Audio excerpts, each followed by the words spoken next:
Hi, baby. Hi, baby. Yeah, I love you. Alright, welcome back to the channel, lads and ladies. And what is on the schedule today? Oh my goodness, look at that. A sneak peek into my into my notes of a few things. Oh, what's this? What is this? Maybe we'll be able to talk about that in a few weeks. I'll do what I can. But for now, I'd like to just catch up with you guys. Changes are coming to my channel as is inevitable. As I've mentioned several times over, I am much more busy now being a dad now that we have two girls, and I'm also trying to focus on my personal physical fitness and getting back in shape instead of fitness whole pizza in my stomach. And I also am getting back into martial arts practice. I have been teaching a class once a week, but I want to do more. So I have a few ideas. Those don't really have much to do with you guys, but on the topic, I'll talk about some karate and martial arts stuff in a little bit. Just a few ideas I have and things I've noticed. But to start things off, and this might be something of a dry start, so bear with me here. I'd like to talk to you guys about my spine surgery. So this is not a recent thing by any means. Yeah. Can you see Daddy's recording? Say hi. You gotta say it loud though. Say hi. Go find it. Eat your food. Eat your food. You want some green stuff? You want some green stuff? Here, try some green. Gonna toss it out of your bowl. Does not belong there. Separating the colors. Yeah, you're picky. You want things to be in perfectly balanced, as all things should be. What was I talking about? Right. So when I was I want to say this would be around 10th grade. So that's what, sophomore in high school? Yes. Final answer. Uh, my I could tell you the story. You know what? I'll give you the short version. So my mom saw Mercury Rising, which is an action drama movie starring the guy from Die Hard. I can't remember his name right now, and an autistic kid. So this is before autism was a meme on the internet, and few people really understood what it was, and that movie did not help. But it actually got my mom interested in autism because she and I didn't get along and I didn't talk to her much, so she wanted to find out if I had autism. Uh, I love and I know some autistic people and I think they're really cool. Do I seem autistic to you? I have changed a lot since then, but where was I going with this? So she took me in to specialists to be psychologically evaluated and also physically evaluated. Oh, I should mention that the reason she decided to get me tested was, hey, I'm glad you never watched my videos, Mom. This is kind of embarrassing for you. And don't think badly about this, but my mom is one of those people that if she has access to free government money, she's going to go ahead and do what it takes to get that money. Now, she's been a single parent for years. She's been living, on a shoestring budget, and it was really responsible of her to try and get things like food stamps and whatever support was already out there, because she was definitely one of those people that needed it. She had three boys to raise, and anyway, so she thought she could get some government money if it turned out I was autistic enough, and so she decides to get me tested, and turns out I'm actually, or at the time I was a genius, really good with shapes and numbers and short-term memory, and that's just because I was reading books all the time. I like to think I'm above average intelligence, but if you read books constantly, your intelligence goes up, your IQ goes up, I should say. Your ability to bring in, digest, and retain information in the short term. So that's just a thing. I'm not trying to brag. They found out I was a genius, at the time. Things have changed, haven't they? And they also found out that I have scoliosis, which is a curvature of the spine. And at the time, it was somewhere in the area of 20 degrees. So, look at a 20-degree angle and just imagine your spine being off by that much and having to correct itself as it snakes its way up your back.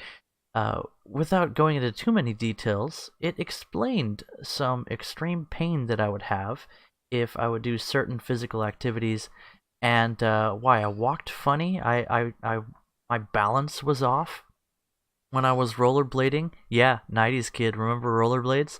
When I was rollerblading, I would kick much more with one foot and just kind of coast with the other, because I didn't have the balance to go left to right because my center of balance was actually off.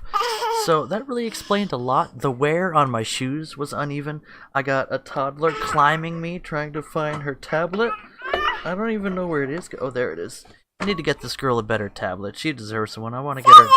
Yeah! She has a Kindle Fire, and it's an old model of Fire, and it was always a piece of junk. The programming is horrible, the RAM is buggy, the thing crashes all the time, it lags like crazy. Like, turning up the volume lags this thing. That's how bad this tablet is. And it's just constantly crashing now. But she loves the thing. She loves her shows. So I'm queuing something up here for her. Did I mention this was going to be a rambling conversation? You probably wanted to hear more about my spine. So, I ended up having a significantly higher curvature in my back. I want to say it was like 38 degrees. That's a lot. 45 is like straight into my shoulder, right? So it had to go out and then come back and then have another curve to correct itself. And needless to say, I was facing some daily issues with just things that I was able to do. In fact, I honestly think that's one of the reasons I was the weakest kid in my high school. Just because, I don't know, my bones didn't really have a chance to develop properly. That's the excuse I like to make. I was just super weak when I was a kid. I got stronger when I was an adult. I put on some bulk and some muscle, so I'm happy with that. But I've always had legs like a weightlifter, just because I got super sturdy legs. So let's move on. Found out I had scoliosis. I saw some very, very skilled specialists, and it cost absolutely $0 for me to go to top quality people and get very, very well done, cutting edge spine surgery for the time.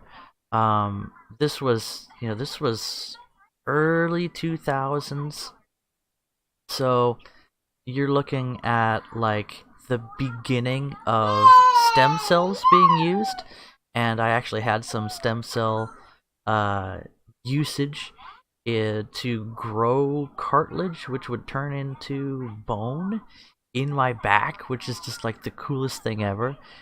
And I had a really good surgery.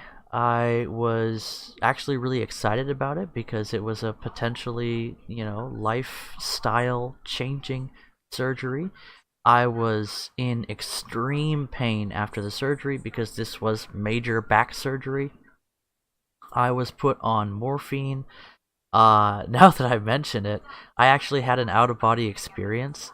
After my surgery, I was floating, and I was surrounded by just like the sound of singing without words, if that makes sense, and just really comfortable light. And I've told you in my video why I could introduce myself as a crazy person about that night the fire came down, and that was the kind of light that was surrounding me. It was that familiar presence that I recognize as the Lord's presence in my life, and that's something that I've felt, ever since that day when I was 13, on a near constant basis, because I got a connection with Him. But to experience it so fully was really, really comforting. And I mentioned that I was floating. I was actually on the ceiling of my recovery room, and I was looking down at my own body, and I could see my own face which, you know, no mirror up there, but I was looking at my face, and I was so pale. I was ridiculously pale, and I'm like, that guy's having a rough day. And I knew it was me, but that was my sense of humor, right? And I couldn't feel anything from my body. I mean, I was just observing myself.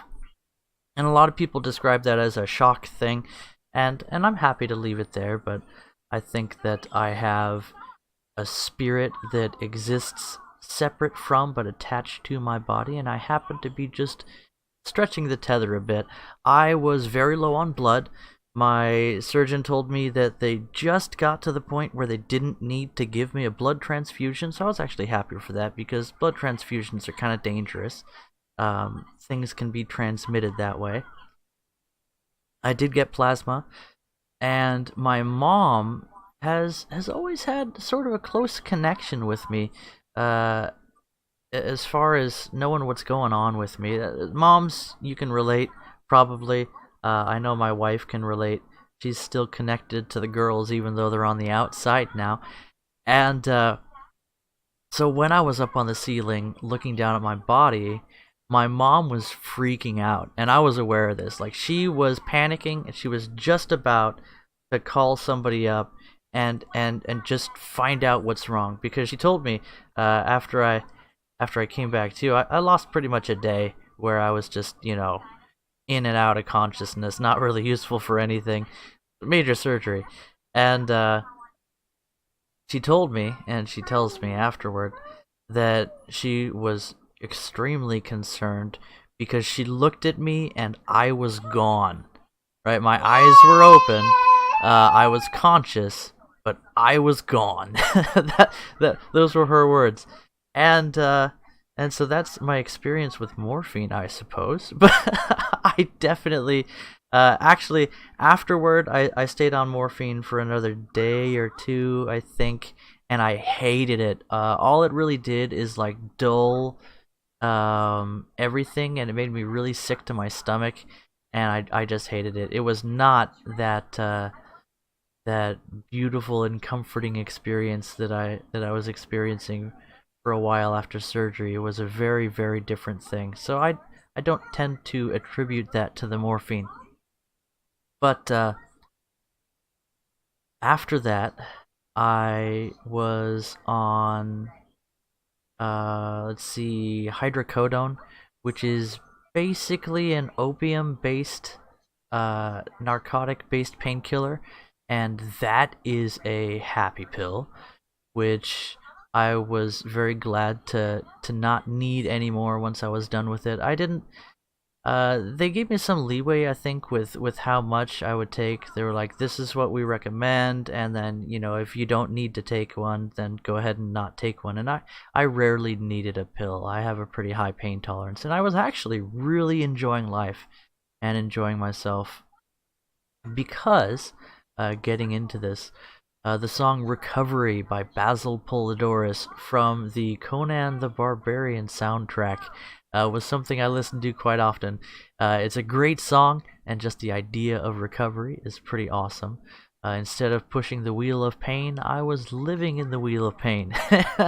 And all those nerves that go through your back, it felt like after my surgery, besides the other pains I was feeling, it felt like someone had just taken my right leg and just crushed it, just broken every bone.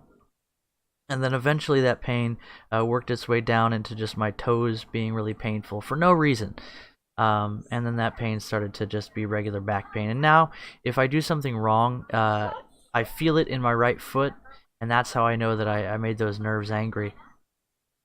But where should I go on from here? Are you guys still engaged? I just thought I would share this experience that I had. It was a very formative experience in my mid-teen years, so it really changed my life. I've been able to practice karate for many, let's call it several thousand hours. And I just fell in love with it, and I wouldn't have been able to do that at all if it wasn't for my surgery. So the fact that I can practice martial arts now and even teach it to other people is thanks to Dr. D'Amato and the other people at Shriners Hospital for Children, the people who support that foundation, my mom who made everything happen, and and did so many things to support me before, during, and after my surgery.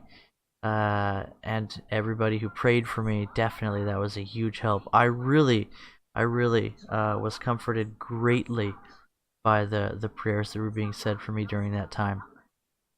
For about a week, I couldn't walk for more than just a few steps. For the first few days, the first day I couldn't roll over on my own. The second day, I think they wanted me to start turning myself, rolling over in the bed. And after that, eventually I was able to do things like walk to the shower, and I had a male nurse come and help me in the shower. And that was, that's just what you do. I understood that was, I wasn't really, bothered by that situation. Everybody was, of course, very professional there and very helpful, and I was in no condition to do things for myself, but I tried to do everything I could.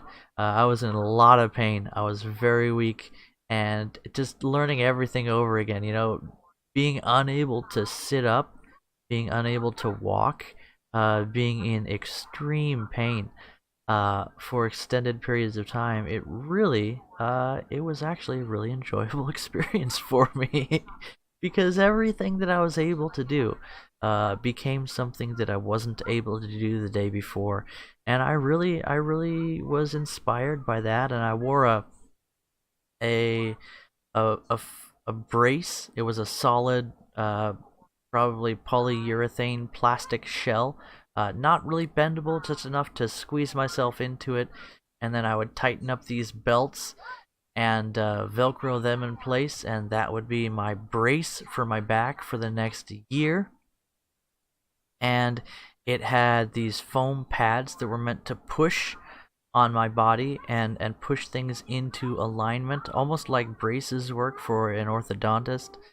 And that was not comfortable because it's like having someone put their fist into your side and just push to the point where it really hurts and then just leave it there. So that was fun.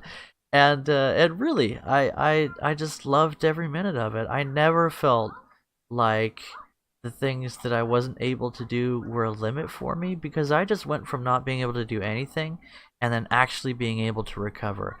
I never felt like a handicapped person, just because I was always able to make progress. And if that helps any of you guys out that have to go through things, then I'm glad you were here today to hear that. It really made me feel better every time I took a step forward, and I definitely was surrounded by people. I had a lot of friends at school who were just really nice to me. People were really nice to me when I wore the back brace. Um, I really went to a great school. There's a great group of people there that are still good folks today, and I really appreciate the way that they treated me when they knew that there were things that could be more difficult for me. My buddy, Butch Leroy Cram, and yes, that is his name. One of the best guys I've ever known, and he would carry my books for me until I told him, I don't need you to do that for me anymore, but I really appreciate it. But I can take it from here. He'd carry my books for me. We used to play saxophone together in band, and oh, we've had a lot of great times. Man, this really takes me back talking about this stuff.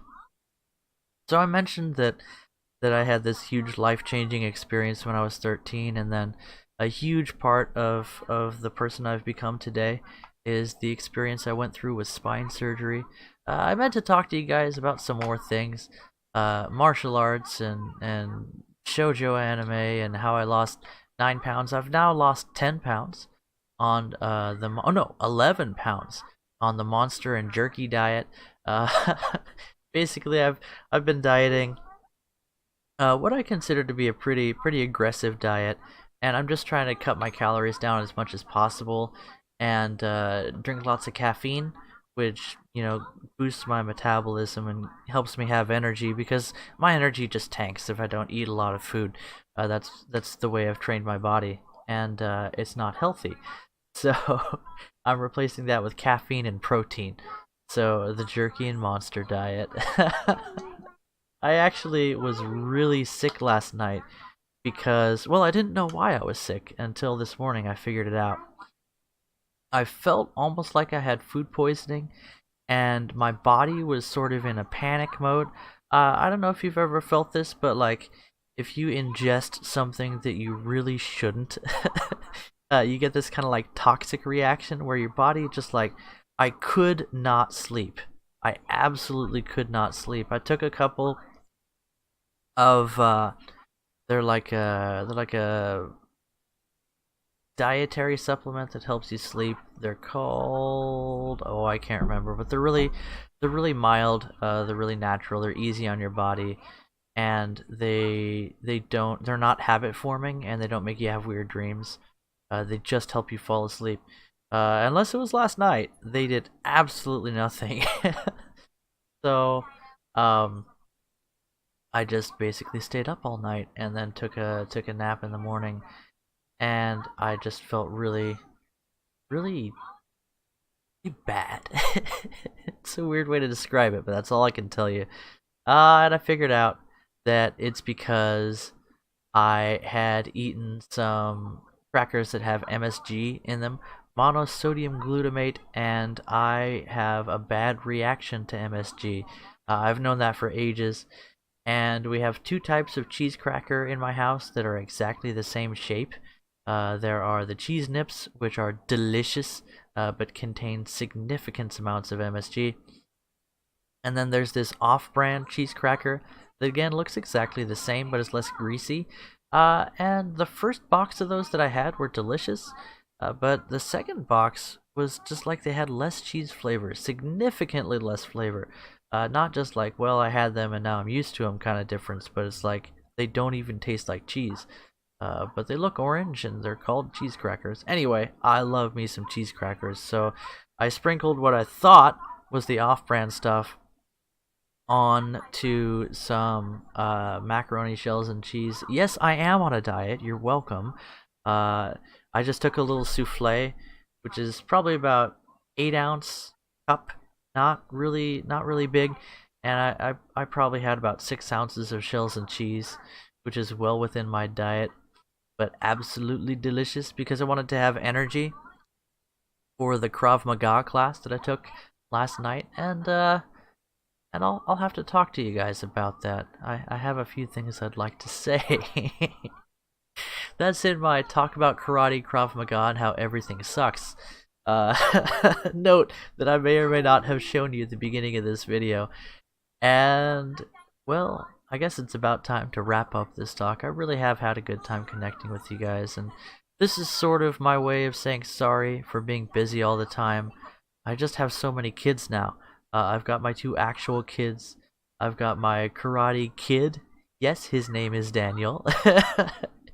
And I have my church kids. I really, honestly, you guys on the Discord, even if you're not the appropriate age to be my own children,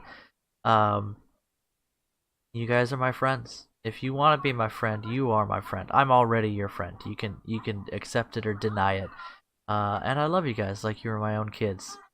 I'm not exaggerating that, by the way. I really, I love people. I really do. And if I ever come across as though I don't, well, that's just me being an asshole, because sometimes I'm the asshole. Don't I have a video about that? I think I do. And for that, I apologize. But, I love you guys. I'll catch you in the next video. Bye-bye.